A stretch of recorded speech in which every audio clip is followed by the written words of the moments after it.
Hello, this is Photography Gamer, welcome back to the channel. Today I'm reviewing Assassin's Creed Valhalla for the PS4. The game is also available for the Xbox Series X and Microsoft Windows. Assassin's Creed Valhalla is an action-adventure game developed by Ubisoft.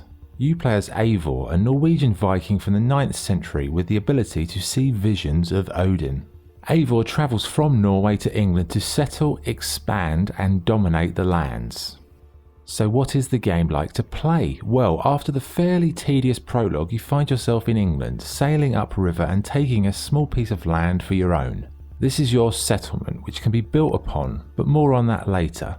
The controls are as smooth as ever, with a slick parkour skill allowing you to climb sheer surfaces or jump over rooftops.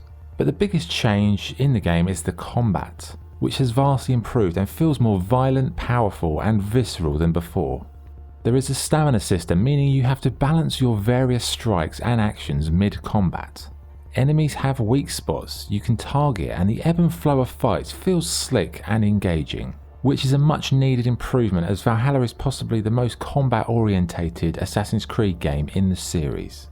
The vast majority of the game involved Eivor raiding monasteries for resources and wealth, which in turn can be used to improve and expand your settlement. There's a great sense of satisfaction and exhilaration in sailing up the English rivers, blowing your Viking horn and initiating a raid. As you progress, you'll have to assault fortresses and even large castles as your thirst for power grows. To be honest, it feels more like a war game or a land grab simulator than an Assassin's Creed game, and the stealth aspect, although still present, feels a little bit like an afterthought. So you've done a bunch of raids and gathered lots of supplies and resources. Now it's time to spend it. You can build breweries, barracks for new recruits, create a Jomsviking, or even go for a haircut or some snazzy tattoos. The more resources you have, the more you can build. The more you build, the better your settlement ranking. I really like the idea of settlement building as it adds to the sense of progression, but the process does quickly become repetitive. Once you've done a handful of raids, the novelty does wear off and it becomes more of a chore than a joy. The same can be said for the core gameplay loop of taking regions of England. After you've done it a few times, you'll think to yourself, is this it? Okay, so what about the game world? Well, there are other locations apart from England, but England is where the majority of the game takes place. And they've done an excellent job recreating the country. Whether it's the sweeping green fields or forests, the white cliffs on the coast, or the constant change between sunlight and cloud cover. It feels like England and it looks stunning at times. This is where your bird can be used to view your surroundings and search for key locations. But despite the nice visual and aesthetic style, most of the map is just empty space. And until you unlock fast travel spots, you'll be doing a lot of walking, running or horse riding, which again isn't exactly riveting. There are side quests to supplement the main narrative, treasures of Britain to uncover, but on the whole I'd say the game world lacks the charm, wonder and wow factor of the Egyptian or Mediterranean maps from its predecessors. The leveling up system has changed and they've split physical buffs and learning new moves. To learn a move you need to search the game world to find knowledge, which in turn gives you a new special move, whether that be melee or ranged. When you level up you obtain skill points, but rather than skills you have a skill tree with stat buffs on them. It feels a bit weird to not include moves in this, and I don't think the new system works at all. One thing I did like was the fact the game world has less loot, so no more inventory admin looking through hundreds of shoes, helmets or swords. It's more streamlined and you can upgrade on the fly or via a blacksmith at your settlement. Finally, let's talk about the story. Right from the off, I can't say it really captivated me, and Eivor, the lead character, is a little bit too stoic and bland. I mean, when you compare Eivor to Bayek from Origins or Cassandra from Odyssey, Eivor feels like a cardboard cutout. So it's not a game where story is really something to write home about. It's more about combat, raids and land grabs, so if you like that, you'll probably enjoy it. There were also a few glitches from problems with lighting, weapons not spawning in, pop-up in the game world and enemy AI problems like fighting a boss who just sits there and lets you shoot them in the face. How polite. As with the previous games, the animation is solid, the game world looks beautiful at times, and overall the visuals were one of the best parts of the experience. But again, the glitches I mentioned are annoying and a surprise, as Ubisoft is generally pretty good at product testing. Alas, not this time. One area the game really excels is the music, in particular the Nordic themed tracks. If you enjoy the Vikings TV show or the music of Wardrunner, then you'll be in for a treat with the soundtrack.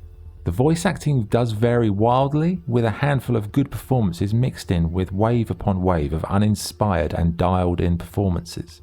In particular, a lot of the English voice acting is dire, sounding as if the characters are just reading cue cards without actually putting any character into the performance. Fascinating. The harmony between our words and yours is quite something, as if we were distant cousins, separated by an ocean of time as well as space. Eivor lacks any real charisma and is a bit too stoic for a lead character, and barely made any emotional impact throughout the story. Okay, what's good and what's bad? What's good? The combat is improved with a more visceral feel, settlement building adds to the sense of progression, the game is enormous and has potentially hundreds of hours of gameplay, and the music is wonderful. What's bad? The core narrative never gets going, the game has a vast amount of glitches and technical problems. Eivor is very bland and stoic, the voice acting quality varies greatly, it's an incredibly repetitive experience, and the main narrative is far too long and doesn't hold together, becoming a chore to complete. So, what's the verdict? Assassin's Creed Valhalla is a good action-adventure game but lacks the core elements to stand out from the crowd in the bloated genre of open-world games. The story of Eivor is one that rarely grabbed me. The game world, although beautiful, felt like a lot of dead space, and the repetitive land grab gameplay loses its shine after about 20 to 30 hours of play. Valhalla never truly lives up to its superior predecessors. Origins and Odyssey raised the bar in the series, but Valhalla feels like a backward step and lacks charm, charisma, or an engaging feel. The game is marketed as an RPG these days, but to be honest, I don't think that's a fair description. True RPGs have lots of character, narrative depth, and a sense of immersion. Valhalla fails in most of those areas, and I'd say it's more of an arcade action-adventure button basher than an RPG. It's no Skyrim or The Witcher 3, but for combat fans there is something there to be enjoyed, but even then it's so mind-numbingly repetitive. I wouldn't put Valhalla in my top 5 Assassin's Creed games of all time. That's not to say it isn't worth playing though. Just be aware it's a very bloated game that's overly long and lacks an engaging narrative or a lead character with any real charisma. It's Ubisoft going back to the well one too many times, and it's ultimately a vanilla combat game in a large open world full of busy work. It's a classic example of quantity over quality. The game is far too long, which usually is not something that bothers me. But here, the story really drags on, and the repetitious nature of the gameplay makes for a dry and tedious grind that left me craving the majesty of the previous installments, like Odyssey, Origins, and Black Flag. So overall, I'd say it's a bit of a disappointment, and in the end, it's just another solid open world game that lacks any spectacular elements to recommend it as a standout experience. So my score for Assassin's Creed Valhalla is 7.7 out of 10.